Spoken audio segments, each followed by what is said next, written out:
یاریەکانی هەفتەی هەشتەمی خولی ناوی کوردستان لەسەر یاریگەی دووەمی فەڕەنسۆییری یانەی ئاسۆ میوانداری هەڵۆی کرد. لانیوە یەکەم یاریەکە کەمترین جار تۆپ دەگەیشتە نێو هێڵی سزای هەردوو تیم تا لە خولەکی 38 دەشتی کازم بەسەر توانی گۆڵی یەکەم بۆ سپی پۆشەکانی ئاسۆ تۆمار بکات.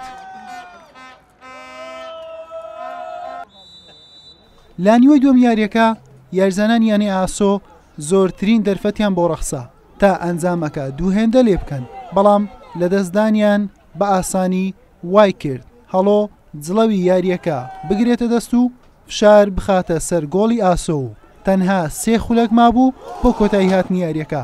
جیهاد موحسین ئەنجامەکەی بۆ هەڵۆ یەکسان کردەوە.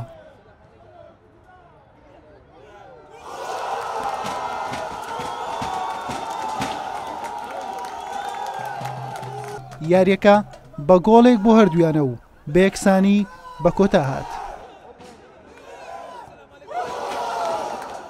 بەڕاستی ئێمە ئەمڕۆ بۆ سێ خاڵ یاریەکە یارمان کرد، بەڵام چ بکەن بەختیارەوە نەبوو بەهۆی ئەو سێ یاریزان چوار یاریزانمان بەهۆی کارت و بەهۆی ئیسابەوە لە یاریەکەدا برابوون. بەڕاستی نەمانتوانی پارێزگاری لە گۆڵ بکەن. ئینشاڵڵا ئێمەش پێمان خۆش لە یاریەکانی داهاتوو بتوانین ئیسفاد بە نەتیجەکان ئینشاڵڵا دافعەشی باش دەبی بۆ هەوڵدان زیاتر بۆ سەرکەوتی زیاتر. خاڵک لە دەرەوەی یاریگای خۆمان باشە، بەس ئێمە لۆ سێ خاڵ یاریەک هاتبووین، ئەویش خاڵکمان بەدەستینا. خاڵێکیش باشە لە دەرەوەی یاریگای خۆ خاڵک مهمە، چونکە بەخۆ وەزعەکەمان باش نەبوو. 5 یاریزانمان مسابە، یعنی 5 یاریزانی ئەساس تەسیری هەبوو لەسەر فەریق، بەس شکر لەو خوای گەورە خاڵێکیش باشە لە دەرەوەی یاریگای خۆمان.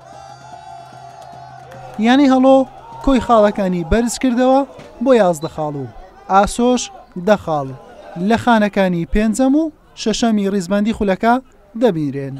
حوسێن محەممەد کەناڵی ئاسمانی پێیان هەولێر.